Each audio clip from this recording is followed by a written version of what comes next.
Hi guys, happy triple N, you gooners. In today's video, I'm going to be giving you guys 5 tips to help you out with your Zenless account.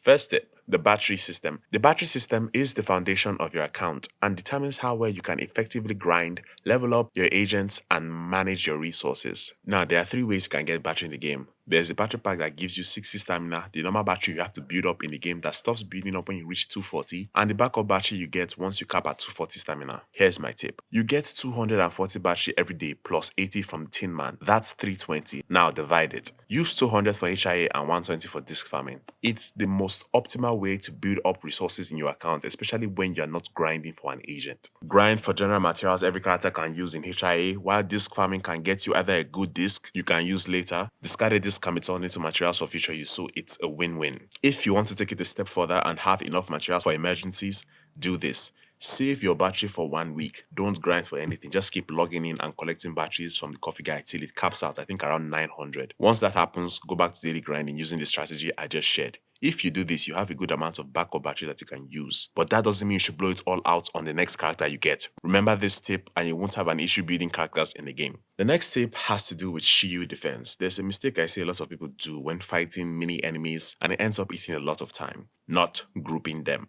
Grouping enemies is a fast way to take them out all at once without wasting too much energy. Agents like Nicole, Lee Juan, and Evelyn all have skills that group enemies together, after which you quickly stun them and finish them off. No one should be spending more than 20 seconds dealing with minions. Now, if you don't have enough agents capable of grouping them, agents with large AoE like Miyabi can do just as well. Another tip is the corner method, which can be used to group up elite enemies or higher, so you can unleash everything on them at the same time. If you execute this well, you can finish your defense with an even faster time. The next tip is when to use pen ratio and elemental damage bonus. Pen ratio is really underslept in this game, especially now that rupture is a thing. So when do you use it? Now let's say you're fighting an enemy that has an electric weakness and you make a mono electric team. Now your stun and support both have electric damage bonus on slot 5. You can decide to use pen ratio on your main DPS so that you can deal even more damage to the enemy, especially if they have a higher defense. So that's when you use pen ratio. If you aren't too strong on rupture, you can invest in pen ratio.